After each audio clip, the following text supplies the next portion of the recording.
Hello and welcome to episode 33 of the Knotted Knits podcast. My name is Amy and this is my channel where I share my fiber adventures, which means this is primarily a knitting podcast. I have 3 finished projects to chat about in this episode, a couple of projects that are new, and this is also going to be my Rhinebeck, New York sheep and wool recap video. So if that sounds like something you might be interested in, I invite you to grab yourself a snack, grab yourself a beverage, and let's spend a little time together. Into the projects that I'm going to chat about today, I am just going to invite everybody to take a really deep breath together and then let it out. Because sometimes life gets hard. If there's something that you need to get off your chest or something you would like to share in the comments of a positive thing that's happened in the past month since I've gotten to chat with all of you, please do. And if you have something that's maybe negative or that's weighing on you that you just need to vent a little bit, feel free to do that in the comments below. And I want this to be a fun place that we can spend time together, but just keeping in check and keeping it real that, you know, not every day is the best day. Every day is a good day, but not every day is the best day. And that's enough hippy dippy crap. That's just what I'm feeling tonight, and I wanted to put that out there. So let's go ahead and get started with finished projects. Now, my regular viewers, I want to let you know, Dill is here.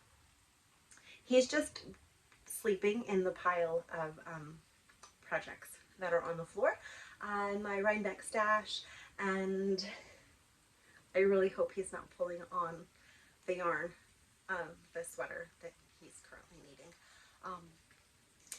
We'll see what happens. First finish project.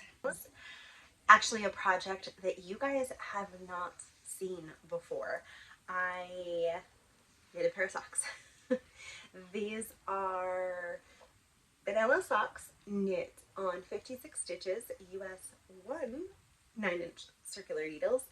The yarn is from Woolen and Nosh, and it was dyed for Earth Tone Girls, Denise, who is hosting the Falling Leaves Sock Cal 24 is what I think the hashtag is.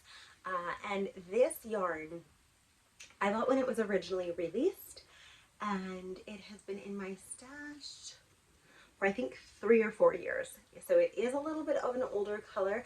I'm actually not sure if Woolen and Nosh dyes this color anymore. And that's the reminder for myself. Show notes will be listed below. So with the dyers, designers, bag makers, notions, where you can find me is on Instagram, where I am most active as the_knotted_knitter.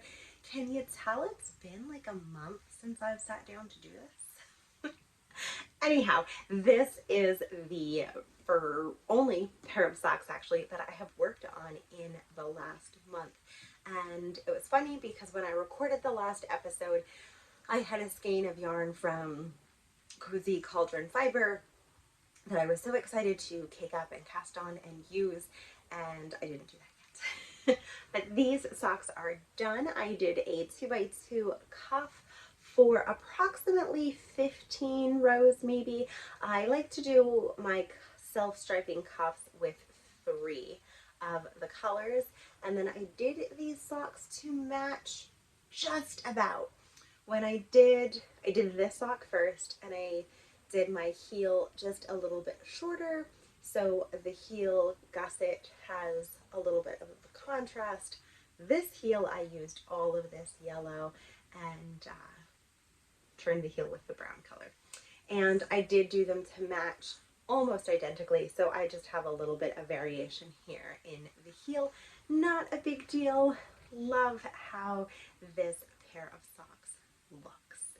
I also entered these in the Knit Gilmore Knit People Knit Cow that Leah is hosting over on Instagram. And that comes to an end in October. The next finished project is my Musselburg hats. I have a feeling you guys are very familiar with this project, not just from my podcast, but Instagram and Ravelry alike. I am knitting this as a participation in the Musselburg Cal 24 that is being hosted on Instagram. I did a faded version. And when we talked last, I think I was somewhere in the blue, faded in a couple more colors, and ended it beautifully.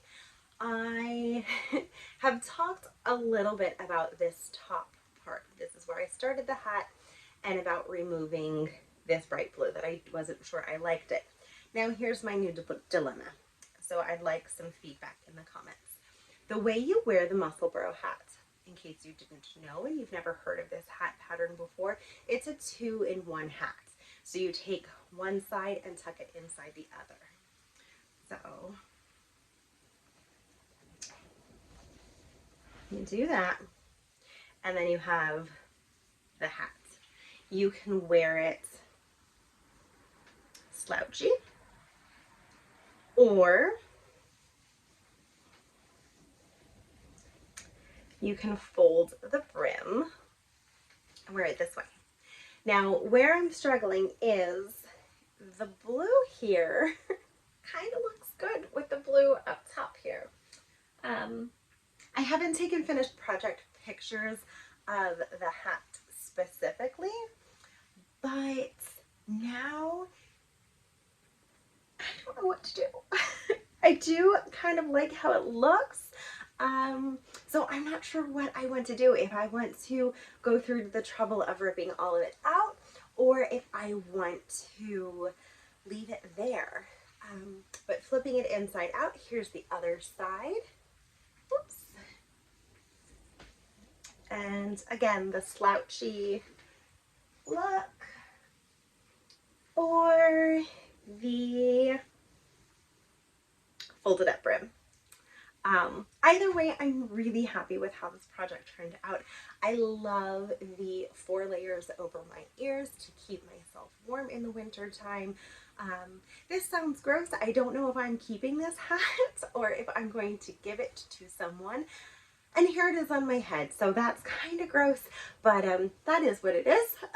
But I knit this using US 3 knitting needles. I started out with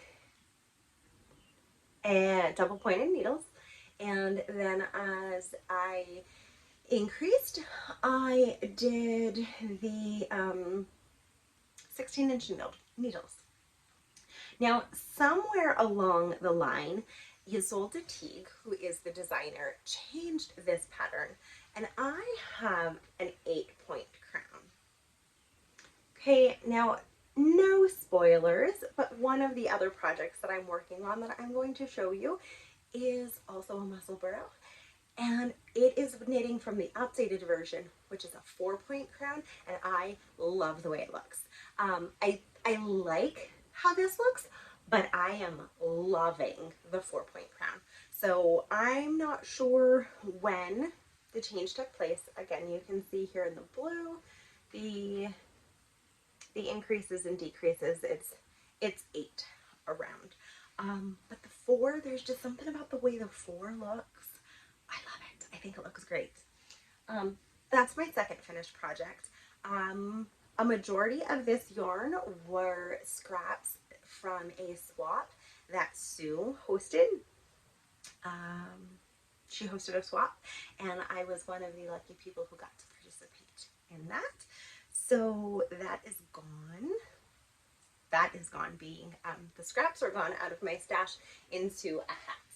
And the final finished project, I finished my 3 Seasons pullover. and it is fantastic. I am going to put it on, but I just want to chat about it a little bit. It is a top-down V-neck. It smells good. Top-down V-neck sweater that is knit using Cascade Cantata yarn is possibly how it is spelled. Unfortunately, I don't have any labels left for this project, but I used approximately 6 skeins for a 44-inch bust sweater. It is mostly charted, so your instructions as far as how many stitches to cast on or pick up or bind off, all of those are written, but the lace detail here, this gorgeous cable chart, this chart, it's all charted. Everything is charted. The back has a different cable or chart that runs down the back, but this lace chart is worked on the front and the back and the sleeves. The cable chart is modified for the back and the fronts, and let's put it on. I said it is knit, so I do have probably 6 to 8 inches of ease on the body. So fitted, we're here, but we've got loose, oversized body. The sleeves are a little bit more fitted, which I love.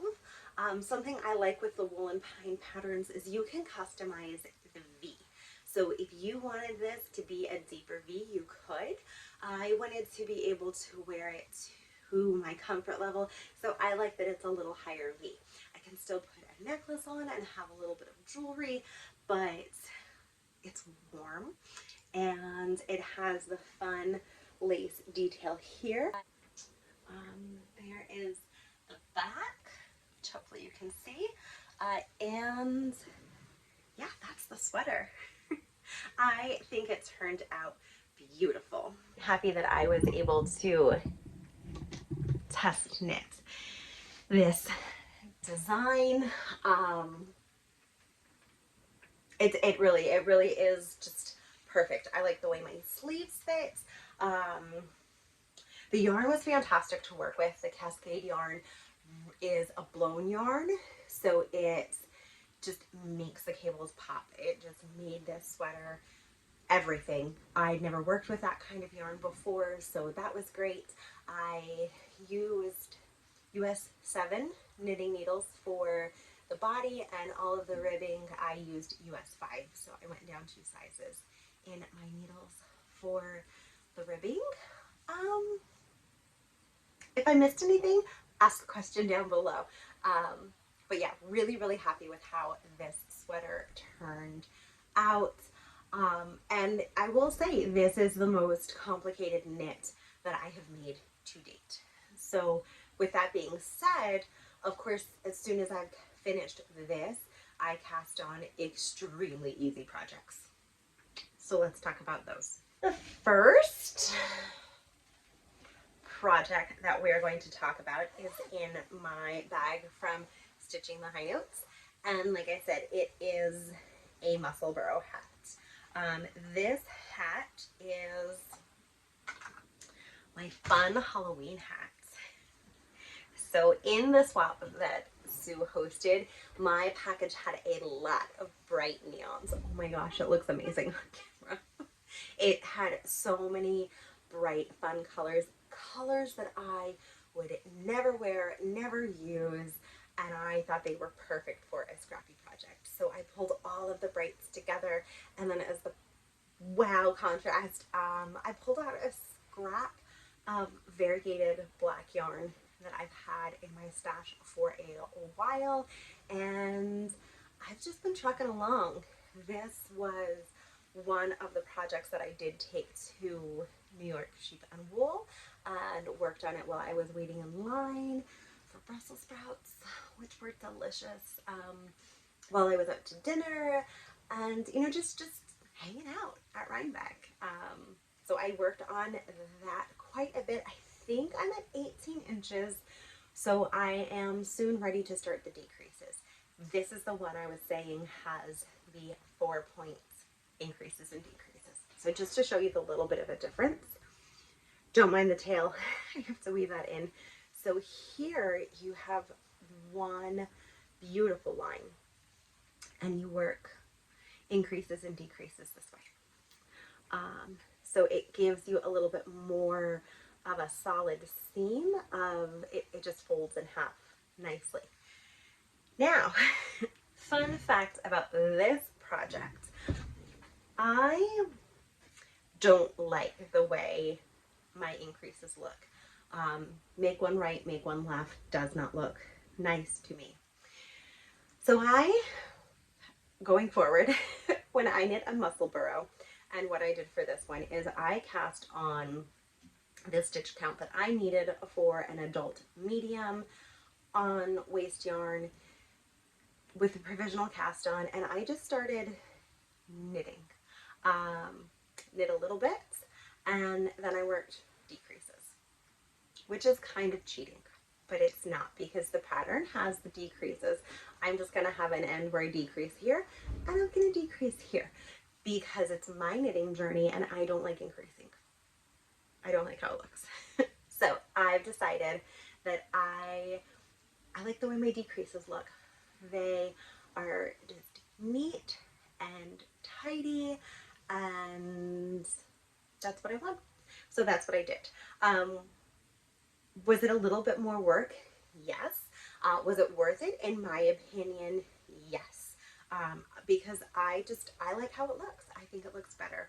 So when I am at the point of needing to decrease here, they will mirror each other.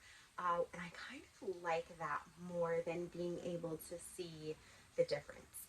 Again, as a knitter, this is something I probably am putting way too much thought, time, and attention to, but that's what I'm doing. The Muscle Burrow Knit Along ends October 31st, so I do want to have this project finished for the end of the Knit Along. So maybe tomorrow night, we're talking about a Friday night movie night, and hopefully getting this finished. The really nice thing is I don't have any more bright neon colors in my stash, which I'm actually really happy about.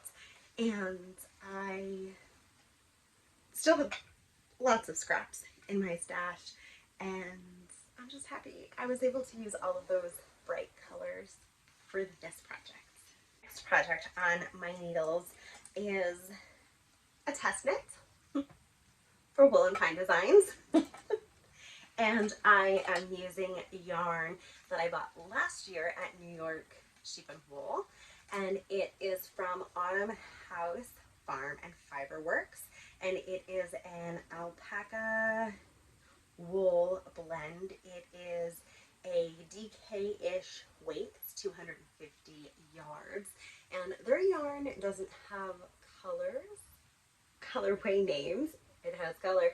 It doesn't have colorway names, but this is a lovely, lovely magenta color. So very true to how it is showing on the camera.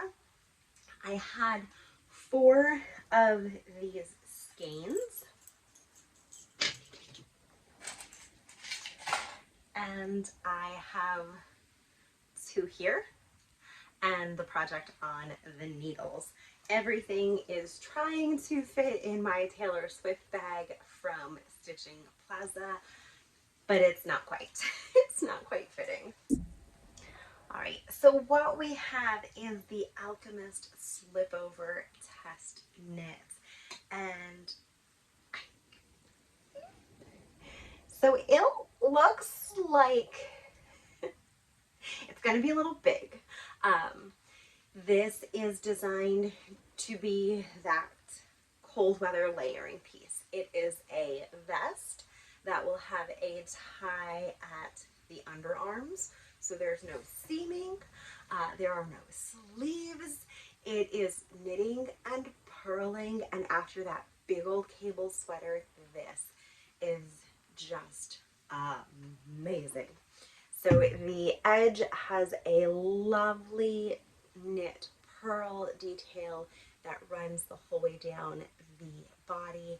We've got really nice increases worked here, and then this big old v-neck will get ribbing picked up all around it to close that up. The back is plain, and I wanted the yarn to really be what showcased this. So if you are up for the adventure and don't mind all of the knitting and purling and want to kind of dip your toes into the garment world and making, right now this is the beginner friendly project that I would recommend. Yes, you have to purl. That's the nature of the game. If you're knitting something flat, you're going to have to purl since it isn't seamed. You know, that's what you have to do. The pattern's super clear. It does have a little bit of short rows, just to give some shaping details around the shoulders, which are important. And it's great. I'm using size US 7 needles again for it, so it's working up really quickly. The pattern is released the beginning of November, so I am trying to truck on through with getting this done too. So that's where my Musselburg, I want to have that done, but this project is what I need to devote my knitting time to. Seeing that deep V like that, I don't know how well you can tell. It goes the whole way down here. Oh, that makes me nervous. So I'm really excited to just kind of tighten all of that up. But again, I'm really excited to toss this on over a dress, over like a white button-down shirt, or I think with this color of magenta, having it over like a chambray shirt, like would look pretty. So yeah, we'll see. I haven't really decided how exactly I'm going to style it. I am at the point where I'm done the back end. The front, it is a little bit more of a cropped slip over. So now I have 9 inches of ribbing to do. 4.5 on the front, 4.5 on the back. And then whatever I need to do for the neck band. So again, this I need to put on the high priority list to get done. But yes, I am loving this. So if you're looking for that mindless knit for the upcoming holidays, this would also be a great gift knit. It has ease, so if you have that special person in your life that maybe you're not willing to knit them in a whole sweater, here you go. You don't have sleeves, you don't have seaming, it's supposed to be oversized, so hit this pattern up when it comes out. Obviously, when it is done, I will have a sit down chat about it with all of you and let you guys see it in completion, because right now there's just stuff going on everywhere. Those are the only works in progress that I'm going to chat about today. I do have one more thing that is on the needles, but I'm not sure if that is like a top secret test knit. So until I get an answer about that, come back next episode and see what's going on there. All right. I'm going to talk about New York sheep and wool now. If you have no interest in that and hearing about it, thank you so much for watching up to this point. See you next time. If you're sticking around, I have a little bit, and I do mean just a little bit, of stash enhancement to chat about.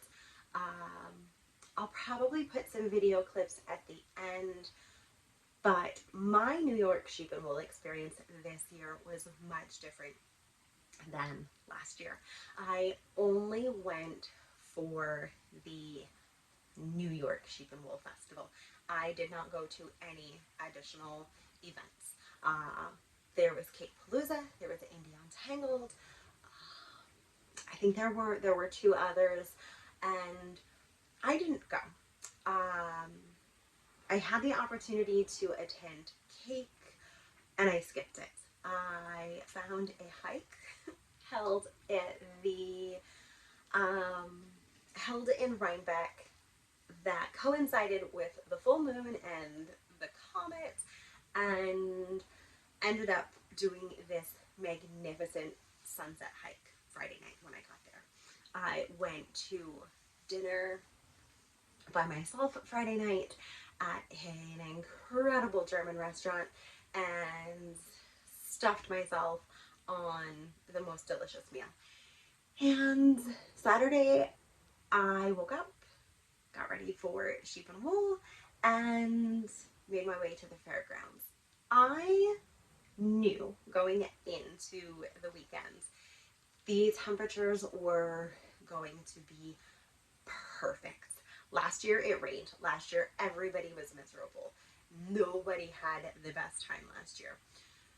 So I fully anticipated the crowds. I know there were so many comments that I heard of how busy it was.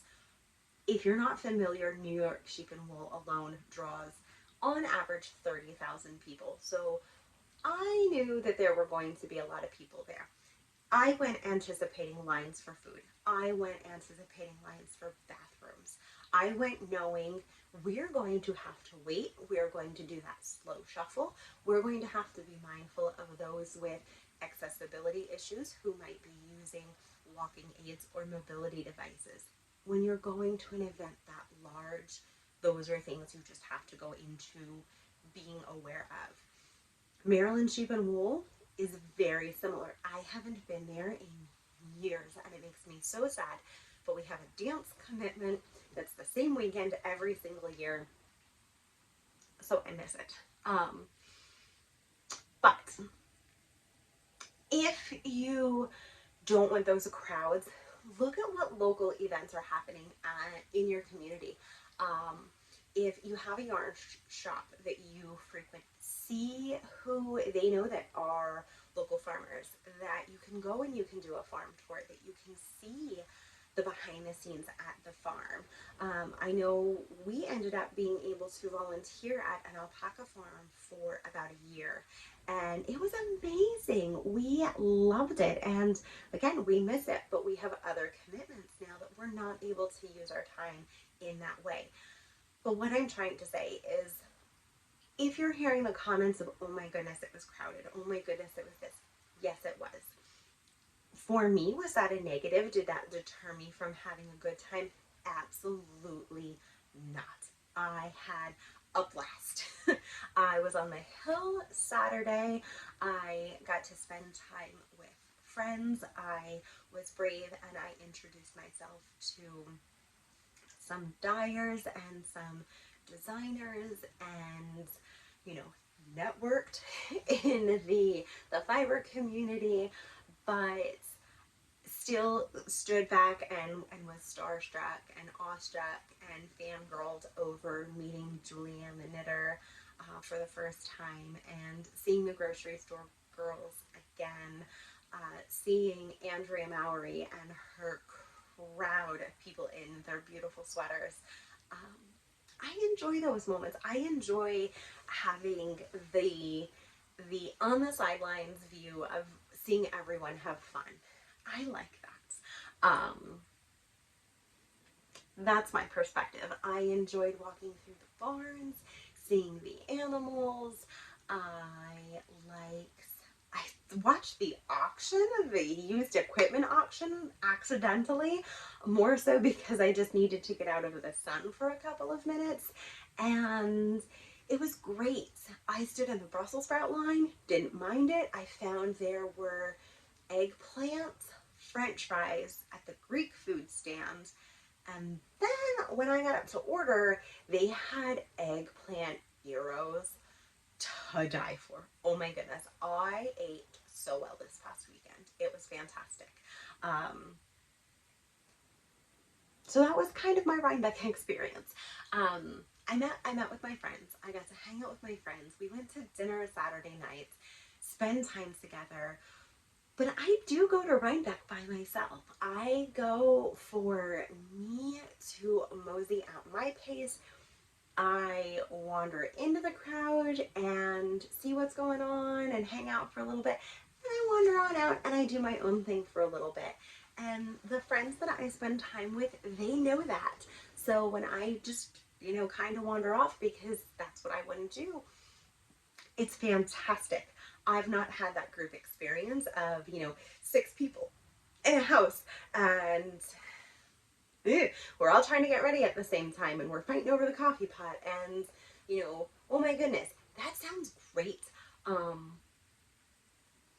Maybe 1 year. Maybe 1 year. Yeah, it was great. And I know I'm kind of rambling about it a little bit. So let's go ahead and talk yarn purchases because I did buy some yarn. I did go without a shopping list. I did go without having any projects in mind. Strike 2. And I went with a budget and I still took money out of the ATM. Strike 3. Out of House Farm and Fiber is a farm and fiber vendor that I like to visit. And the funny thing is they are actually located in Pennsylvania. I think I knew that. I'd looked it up at some point and I forgot. And then I was looking on their website and I was like, oh yeah, that's right. They are in Pennsylvania too. So yay me for supporting a local to me dyer within this state. I love this Tweedy white color. Not a color, I've never knit a white. Oh, that's a lie. I knit a white sweater 15 years ago.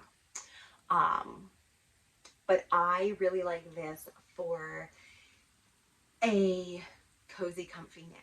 I'm thinking I like there's a couple of different patterns. I'm not going to say what I'm thinking about knitting right now. We'll chat more about that when I actually start. But I bought 6 skeins of this and it's fantastic. I like the tweed yarn. I want a pattern that is going to show off a little bit more of the yarn. And this, guys, it's a huge difference when you look at indie dyed yarn and you look at supporting a small farm yarn. Okay, this is DK weight, light worsted weight is what we're looking at. It's 200 yarns and 200 yards, and it was under $10 a skein. The next sweater quantity, and last, I did only buy 2 sweater quantities of yarn. It is Prarie Spun DK. It is a 100% wool, 256 yards in the coneflower colorway. I love the bright purple. It looks so good. I bought 5 skeins. I thought I had bought 6, but when I got home and I looked at everything, I did only buy 5. But I still feel confident that I have enough yarn for this sweater. Again, I have some patterns in mind. They're not going to be cast on anytime soon. That's going to be like January that I start looking at the next batch of sweaters that I want to make for 2025. So they're just going to sit tight for a little bit. I am planning all of my knitting for the rest of the year. Next, I've got a little bit of sock yarn. I went really not wanting and or needing to pick any sock yarn. However, Lindsay of Sock Witchery is always talking about the beautiful yarn that she uses from Bumblebee Acre Farms.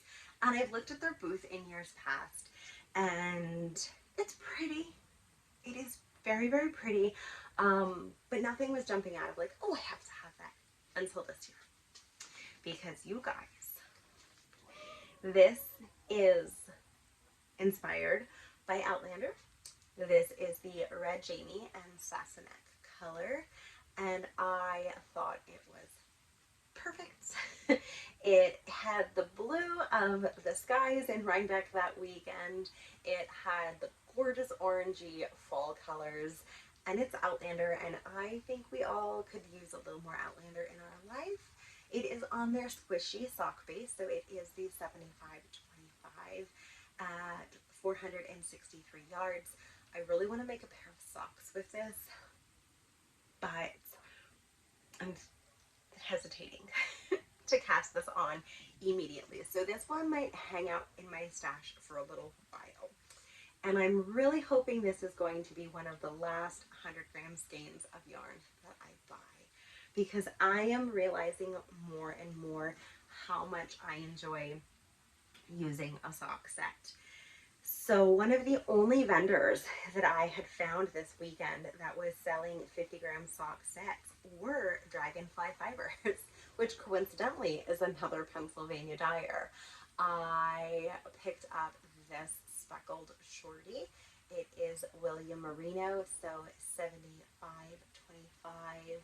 And I went in thinking about colors that I did not have in my sock drawer. And it does definitely look like my sock purchases had a green theme. And I'm okay with that because I do wear quite a bit of green. Ta-da. But I don't have a lot of green socks. So when I saw the sock sets, I thought they were great. But I would like to find more dyers who do the 50-gram, 20-gram sock sets and kind of cut down on the stash scrap that I have. So those were the 3 skeins that I bought. That was all of the sock yarn that I purchased. I also purchased a skein of yarn from Dirty Water Dye Works that I am currently using. It is for a test knit, the one that I said if I don't know I can talk about it. And then I also picked up a skein of yarn from Primrose Yarn, Rome Sport 3-ply, and this is also for a test knit that I've not cast on yet, but I thought it was fantastic.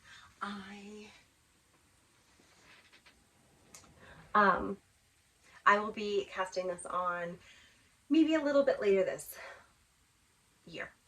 November, maybe a November project. It is in the colorway Divine, and it is looking a little tonal on camera, just a little bit up here, but it is more of a solid color in person. But I did pick this up. And then Tristan of Dragon Horde Yarns, she and I have been friends for quite a few years, and she did gift me a skein of her Dragon BFL on the sport base, and this is the spectral lace color. And I don't have any plans for this at the moment, but I'm excited to play with it. It is 100% superwash BFL, 287 yards, a very pretty soft pink. So that was the yarn. I also picked up a weaving loom, which is downstairs. It is one of those small bookmark looms that I thought looked fun for like a winter mother-daughter craft for me to work on with our daughter. And so I got that. We did start it on Tuesday night for a little bit. We were playing with it. So we're working on that. And I bought a pack of buttons. I don't usually buy buttons, but a cardigan that I finished while I was on that really long break that we don't talk about needs some buttons. So when I put them on, we're going to talk about that Scrappy project. Those were my purchases.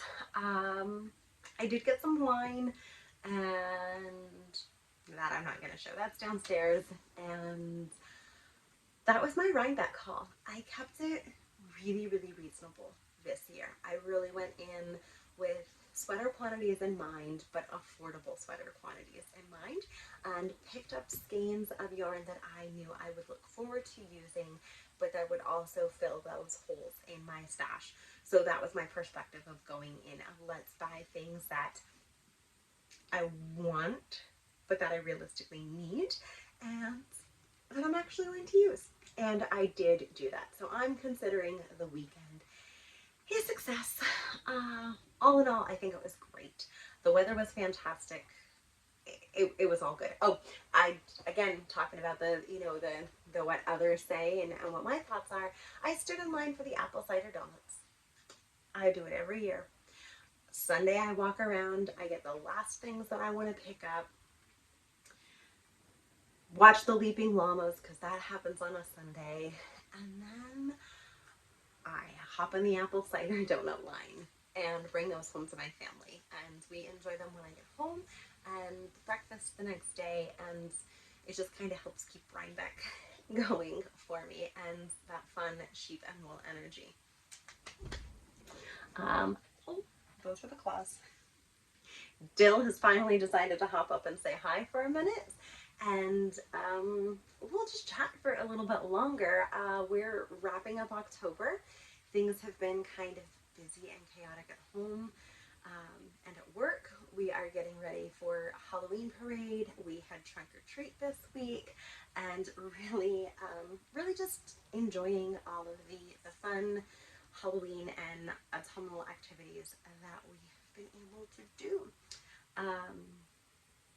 I don't think I'm dressing up for Halloween this year. We were trying to figure out a work costume for a group, and that didn't quite work out, so that's okay. We still have some time to think about it, and yeah, really just knitting into all of the moments that I can find time to do so. Reading and watching. What am I watching right now? Agatha All Along. I've been watching that. And reading, I will shamefully say I have re-listened to the Twilight audiobooks. It's something that I normally do every October. It's just my guilty pleasure, Halloween listen. And then November, I will listen to Jane Eyre, and they're the two that I like to listen to every year. So I do one in October and one in November. But I really haven't been reading or watching much else just because it's been busy. And yeah, so I think I have rambled on quite long enough on this episode. If you have made it to the end, thank you so much. I really do appreciate it.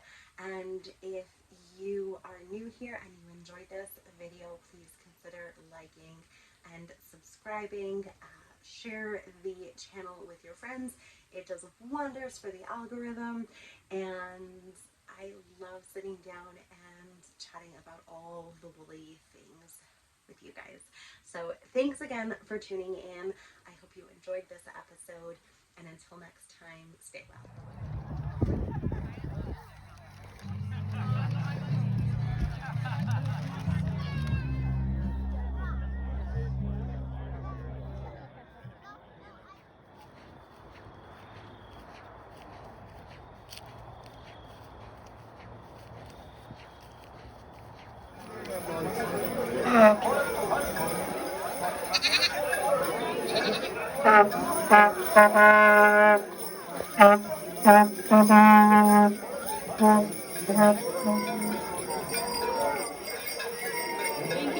I like all the work you guys do. Big fan of your product.